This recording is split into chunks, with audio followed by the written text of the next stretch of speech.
بسم اللہ الرحمن الرحیم شروع اللہ کے نام سے جو بڑا مہربان نہایت رحم والا ہے۔ والفجر وليال عشر والشفع والوتر فجر کی قسم اور 10 راتوں کی اور جفت اور طاق کی، واللیل اذا یسر هل فی ذلك قسم لذی حجر الم تر کیف فعل ربک بعاد ارم ذات العماد۔ اور رات کی جب جانے لگے، اور بے شک یہ چیزیں عقل مندوں کے نزدیک قسم کھانے کے لائق ہیں کہ کافروں کو ضرور عذاب ہوگا۔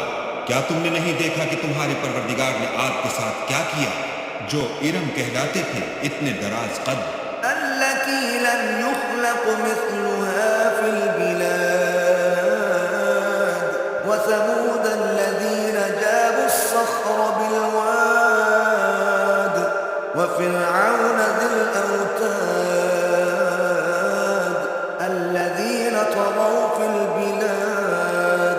کہ تمام ملک میں ایسے پیدا نہیں ہوئے تھے۔ اور سمود کے ساتھ کیا کیا جو وادی قرا میں پتھر تراشتے اور گھر بناتے تھے، اور فرعون کے ساتھ کیا کیا جو خیمے اور میخیں رکھتا تھا۔ یہ لوگ ملکوں میں سرکش ہو رہے تھے، فأكثروا فيها الفساد فصب عليهم ربك سوط عذاب إن ربك لبالمرصاد۔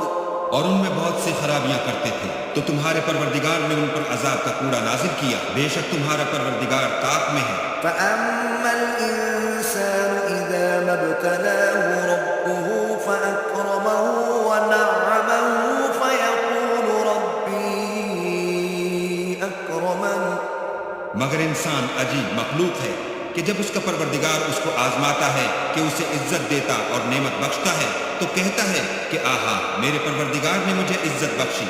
وأما إذا ما ابتلاه فقدر عليه رزقه فيقول ربي أهانن كلا بل لا تكرمون اليتيم ولا تحاضون على طعام المسكين۔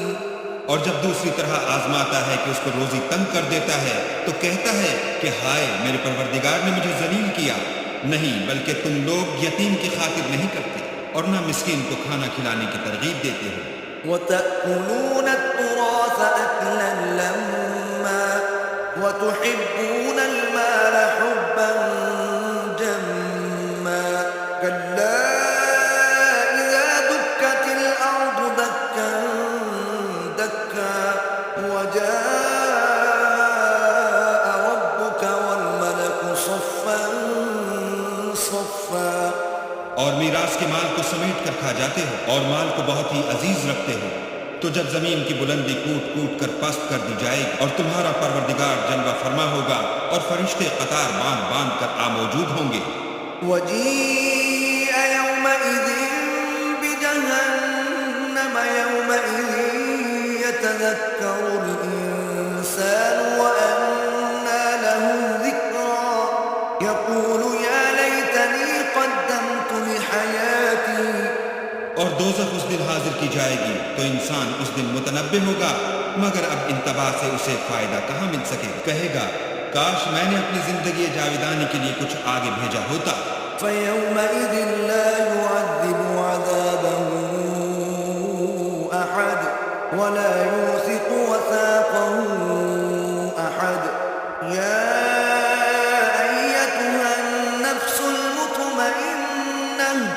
تو اس دن نہ کوئی اللہ کے عذاب کی طرح کا کسی کو عذاب دے گا اور نہ کوئی ویسا جکڑنا جکڑے گا۔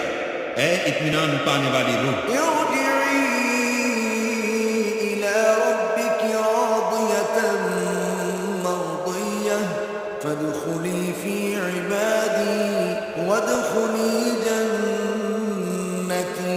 اپنے پروردگار کی طرف لوٹ چل، تو اس سے راضی وہ تجھ سے راضی، تو میرے ممتاز بندوں میں شامل ہو جا اور میری بہشت میں داخل ہو جا۔